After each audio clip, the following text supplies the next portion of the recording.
শুনতে অবাক লাগলেও উগান্ডার মুসা হাসিয়া কাসেরার পরিবারের সংখ্যা ৭০০ এর বেশি। তার বয়স ৬৭, স্ত্রীর সংখ্যা ১২, রয়েছে ১০২ এরও বেশি সন্তান। নাতি নাতনিদের সংখ্যা ৫০০ এরও বেশি। বর্তমানে বিশ্বের সবচেয়ে বড় পরিবার মুসা হাসিয়ার। আমাদের দেশে যৌথ পরিবার আজকাল দেখাই যায় না, সেখানে উগান্ডার মুসা হাসিয়ার এই বড় পরিবার একটি নজির সৃষ্টি করেছে বটে। মুসার পরিবারের সব সদস্যদের ছবি এক ফ্রেমে নেওয়া কঠিন, এমনকি তিনি সবাইকে চেনেন তেমনটাও নয়।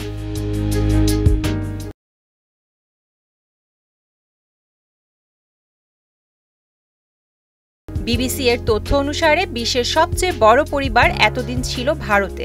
মিজোরামের জিওনা চানা পরিবার। ২০২১ সালে ৭৬ বছর বয়সে জিওনা মারা যান। তার ৩৯ জন স্ত্রী, ৯৪ জন সন্তান ছিল। শত শত নাতি নাতনি রেখে গিয়েছেন তিনি। তবে সেই রেকর্ড এবার ভেঙে দিয়েছেন মুসা। তিনিই এখন বিশ্বের সবচেয়ে বড় পরিবারের মালিক। তার ১০২টি সন্তান এবং ৫৭০টির এর বেশি নাতি নাতনি রয়েছে বলেই খবর। মুসা ২০ থেকে ৩০টি বাড়ির মালিকও। উগান্ডার একটি প্রত্যন্ত গ্রামীণ এলাকা বুতালেজা জেলার বুগিসা গ্রামে তারা বসবাস করেন। তবে খুব যে সুখে শান্তিতে বসবাস করছেন তাও নয়। আর্থিক সমস্যার পাশাপাশি নানান সমস্যা লেগেই থাকে। এরই মধ্যে তার ২ স্ত্রী তাকে ছেড়ে চলে গেছেন।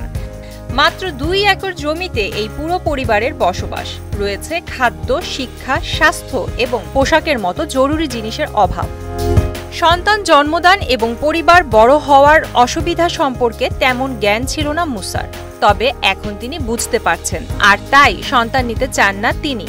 ছেলে যারা বড় হয়েছে তারাই সংসার চালানোর দায়িত্ব নিয়েছে। মুসা ১৯৭২ সালে একটি ঐতিহ্যবাহী অনুষ্ঠানে তার প্রথম স্ত্রীকে বিয়ে করেছিলেন। তখন তাদের উভয়ের বয়স প্রায় ১৭ এবং তার প্রথম সন্তান স্যান্ড্রা নাবোয়ারের ১ বছরের পরে জন্ম হয়েছিল। মুসা পেশায় ছিলেন একজন গরু ব্যবসায়ী এবং কসাই। ধীরে ধীরে বাড়তে থাকে তার স্ত্রী এবং সন্তানের সংখ্যা। এখন তার মোট সন্তান ১০২ জন, যাদের বয়স ১০ থেকে ৫০-এর মধ্যে। তার সর্বকনিষ্ঠ স্ত্রীর বয়স ৩৫ বছর। মুসা তার সব স্ত্রী এবং ছেলে মেয়েদের নামও মনে রাখতে পারেন না। প্রিয়াঙ্কা নিতু, মোহনা ডিজিটাল।